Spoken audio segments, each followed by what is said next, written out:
Hey, yo, what's up? It's your boy, sir, of the 2020 Podcast, LLC.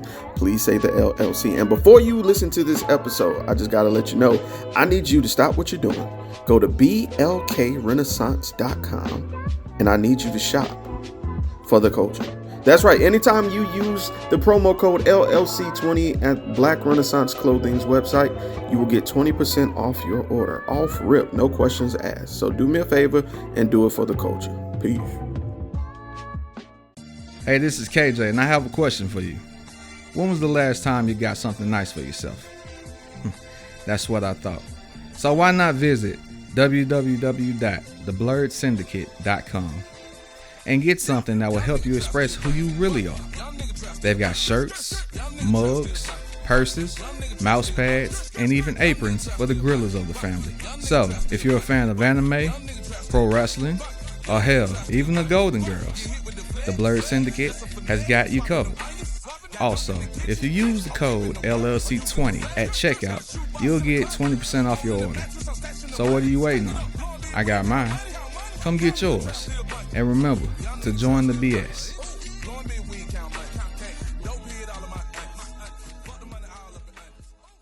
Hey, this is Butter So Fly of Powerlines Poetry, here to let you know anytime I feel good, I have to look good, so you have to listen to me. Make sure you go to gurudesigns.com, use a 3 instead of an E.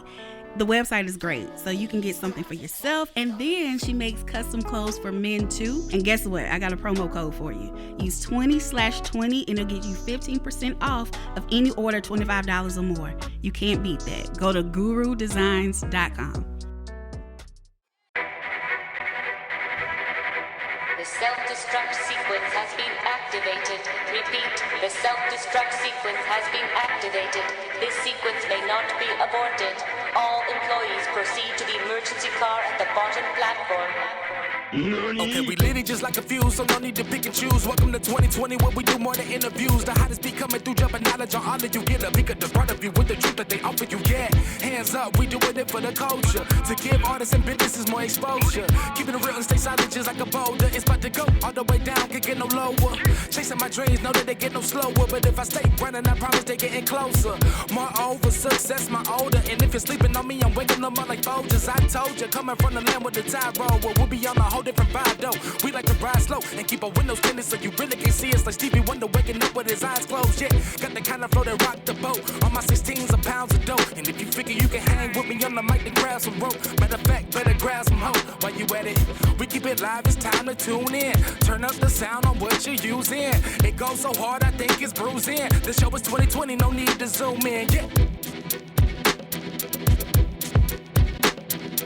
Hey, yo, what's up? It's your boy, sir, of the 2020 Podcast, LLC. Please say the LLC. And today I'm on location. I'm not at the studio today. I had to come up to see my guy, Malcolm Seals. How you doing today, bro? I'm doing pretty good. How about you? I can't call it. You know, that's what old folks say. So let's get right into it, man. Malcolm, if anybody was to ask, what is it that Malcolm Seals do? Because I know I haven't seen that name. What does Malcolm Seals do? Man, I do a lot of things. So first off, my title is a realtor. I handle buying and selling transactions. I do it all from needing to know what you need to do to buy a house, how it works, from dreaming of buying a home to actually being a homeowner. Understanding the housing market, so I try to make sure I educate my people. And so the thing is like, I try to help people understand exactly how the real estate market works, how to build wealth off of it. Yeah. I got clients right now that are making 40, 50 grand off a house they bought a couple of years ago. And so like not only do we talk about how to become a homeowner, but also how to buy or how to sell. So you're able to cash out. Instead of putting money in the dirt, you understand there's a cycle with this, and like there's a way to make money off of it without you having to work and bust your back to be able to make it. That makes sense. And that's the purpose of us having this conversation. Usually when people talk about owning a home, they think about all the hard parts. You know, They talk about, man, my credit got to be all the way in the 800s to get what I want, you know what I'm saying? My rate's going to be through the roof because my credit ain't where it's supposed to be. So I wanted to kind of start dispelling that. Yeah. Because like we were saying before we hit the record button, this current situation with the economy and renting versus owning and mortgages versus actual rent is getting kind of crazy. It is. You know, getting out of hand. I wanted to talk to someone one-on-one, and like I said, I did an open poll on Facebook. Shout out to everybody who commented. And your name came up in my DMs. People said your name on the status, and then people DM'd me. Yeah. Yo, you need to talk to him. Oh man, that's awesome. Love, I appreciate that, everybody. Thank you. Yo, so let's get into it. So Okay. you were talking about you encourage and you educate. Yep. So let's talk about that aspect, because one of the things that I'm finding out, because I'm looking and trying to adapt myself to possibly being a homeowner in the Yeah. future. What are some of the, I guess, tales that plague our community? Because a lot of people think it's unattainable. Yeah. What are some of the things that you just feel are flat out untrue? So the thing about having to have perfect credit, definitely untrue. As low as $580, you can purchase a home. Wow. You got to have 20% on the down payment. There are a lot of programs right now, even outside of down payment assistance, where you're putting down $0 to purchase. There are a lot of myths where, not only do you have to have the 20% down, but you got to pay closing costs. Even through the pandemic, we still been having success with being able to get our clients' closing costs paid for by sellers. So Wow. you're talking, I have clients that are literally spending $1,000 to buy a house and getting money back at closing.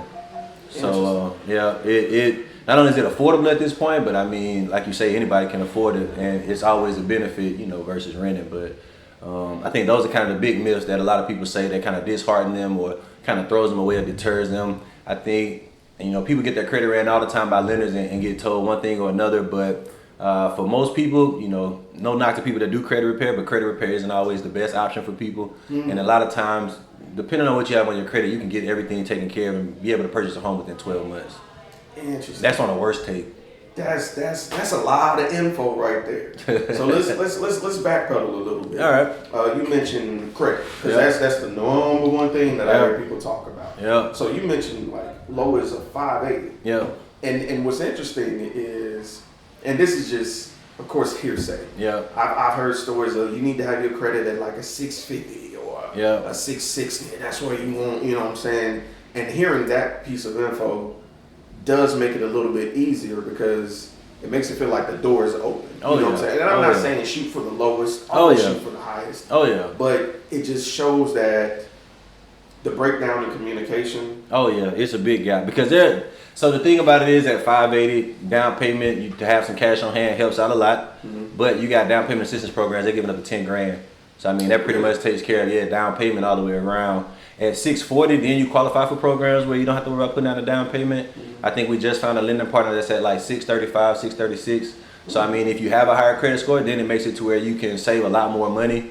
I think USDA is up to like 650 or 680. I may be off on that, but that's another option where 100% financing. So even on the low end, there's still help out there for you to be able to purchase without having to pay an arm and a leg to be able to get that house. See, that's amazing, man. Like just hearing that, and forgive me, I don't want to sound like I'm bashing those that came before us. But you know how the older generation feels like if you don't do it their way, it's wrong. So this is the big thing that I took away from the difference between my generation and the generation before us is, I think when you look at home ownership back then, it was this is my forever home. So mom bought a 3-1 or mom bought a 3-2, and like it was in the hood or it was in a nice area, and mom is still there right now. Versus like one thing I tell my clients, when you purchase, this isn't a forever home. If you're under 30, more than likely your life and your lifestyle is going to change. So when you think about it, you really just want to get something where in 2 to 4 years, 2 to 5 years, I can sell it, make me some money and buy something else. The very best thing that can happen is not only maybe you take advantage of the down payment assistance, but maybe you get the 100% financing program. Let's say you live in the house for 5 years, you walk away with 20 grand, you take that money and go buy rental property, and now you're playing a different ball game. Sure. And so when you look at it in that sense, it's always based on where you get your information and how much are you really wanting to learn, because the market isn't the same as it was 30 years ago. That's true. And so at the end of the day, if you get your advisement from grandma or mom who's 30, 40, 50 years older than you, you might be getting outdated information that kind of puts you behind the 8 ball, so you're pretty much shooting yourself in the foot from the get-go. That makes sense. Yeah, it does. You don't want to base your experiences now based on someone else. Yep. It's best to take advice versus following it like law. Yep. I respect that. Now you use the key term that I like to shed light on. You said the market. Yeah. Now I understand what that means, but could you break that down in a sense what that means for everybody who's listening? So what the market is, or how the market is made up, is pretty much activity going on with houses. So when you look at real estate market, it's what are houses selling for, what are houses actively asking for as far as sales price, and then what are houses under contract at.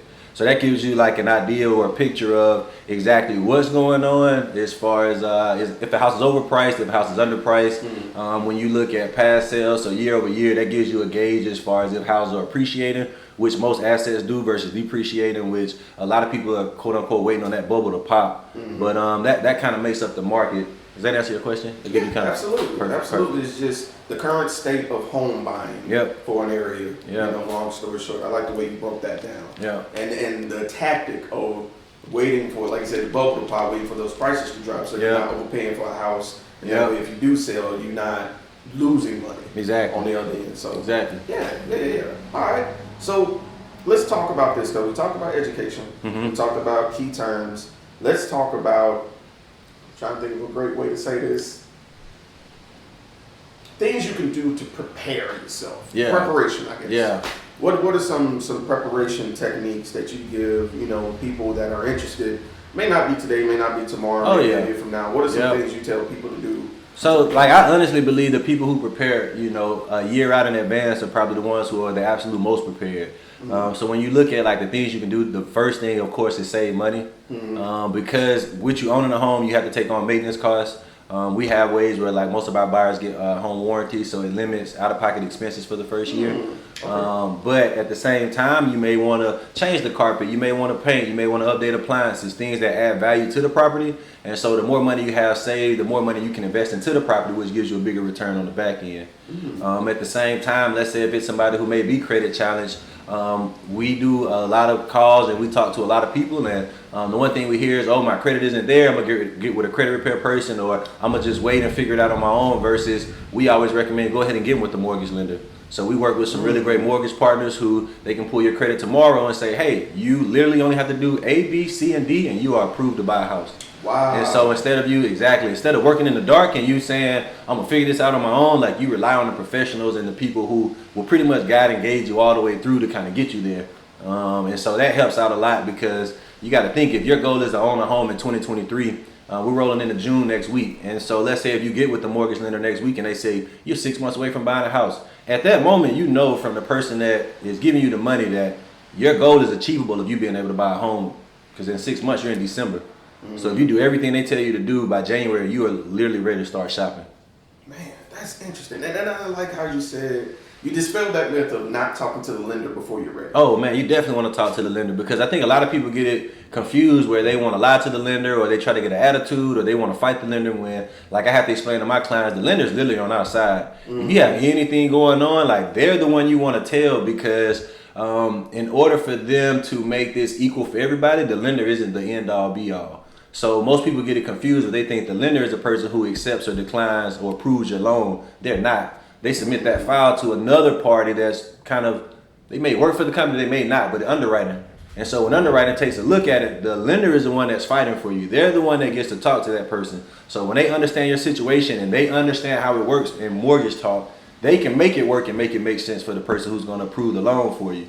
If you get started early, that gives you all the more chance to be able to get everything done that you need to, so that when they look at that credit profile, it looks just the way it needs to for them to say you're good to go.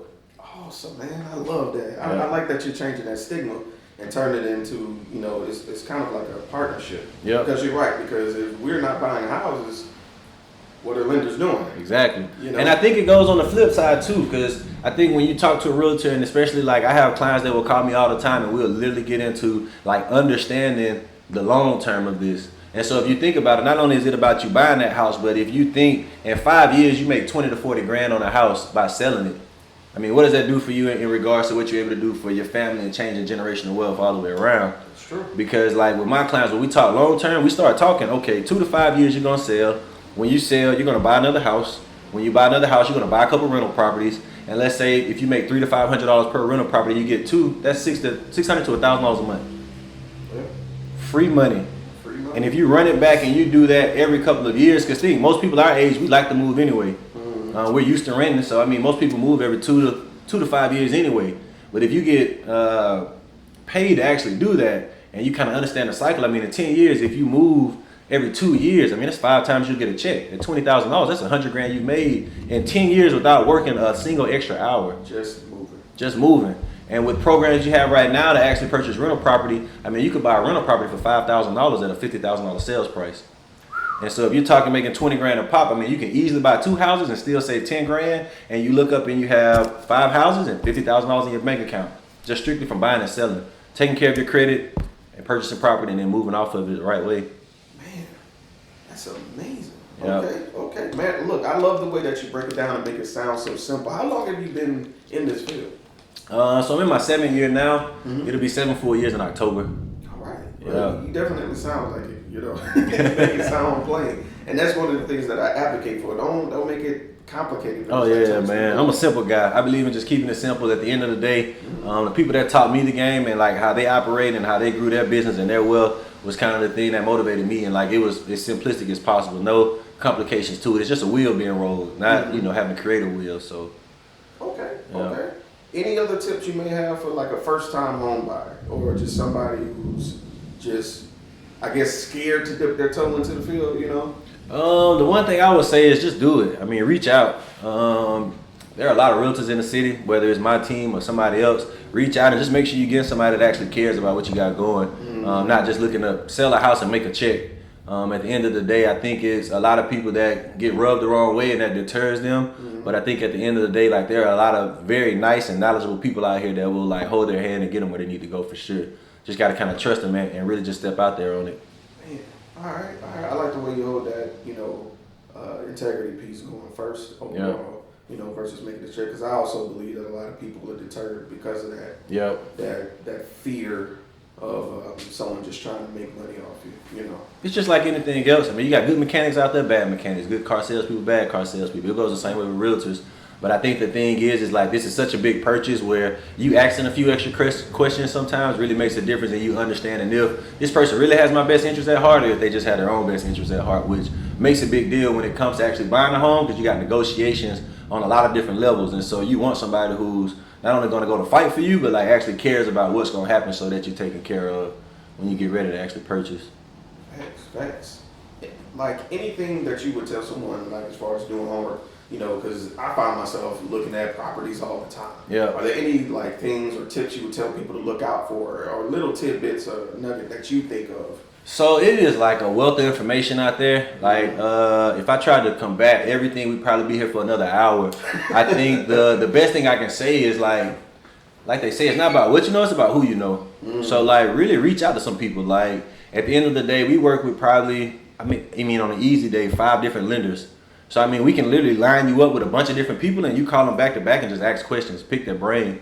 Because I mean, when you think about the fact that you're about to spend hundreds of thousands of dollars, I mean, do you really want to rush it? Do you really want to, you know what I mean? Like just jump in with somebody and say, hey, let's do it, sell me a house. Like, shoot, no, I wouldn't.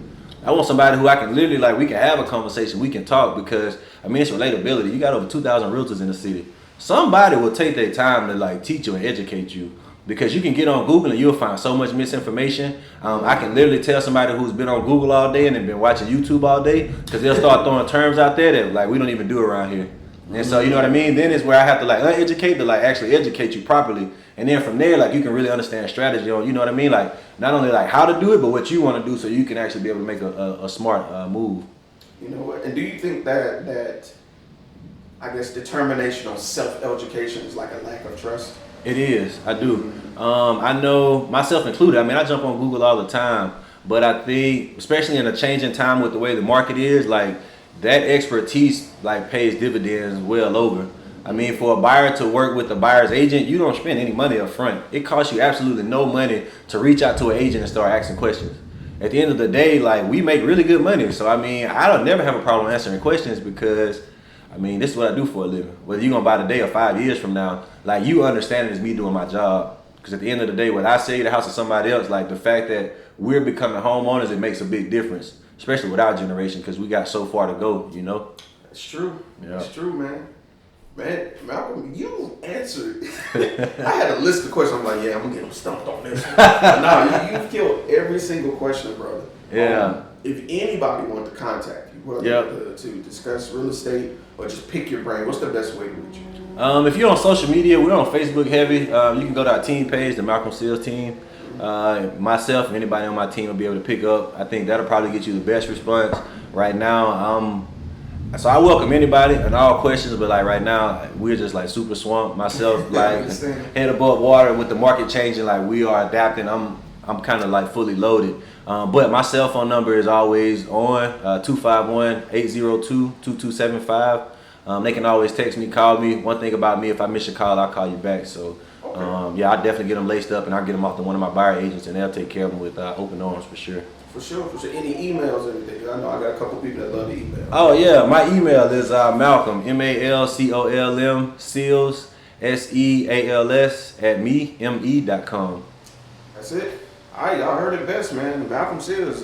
If you got a question, ask this man. He definitely sound like he knows his name, man. And there's plenty of people that's vouching for him that was in my inbox and did a screenshot. So, brother, thank you so much, man. Taking time out this stormy day. Oh, yeah, man. I appreciate the opportunity for sure. No, not at all. Not at all. Now I got to navigate getting back here safely, brother. So, man, with that being said, this is Boy Sir and Malcolm Seals. We out. Hey, this is Mystique. This is Mr. Everlasting. And this is the Safe Word. Safe Word. Y'all make sure y'all join us every first and third Friday of the month. Every month. We are in season 3. Season 3. Y'all already know what it is, man. Tap in.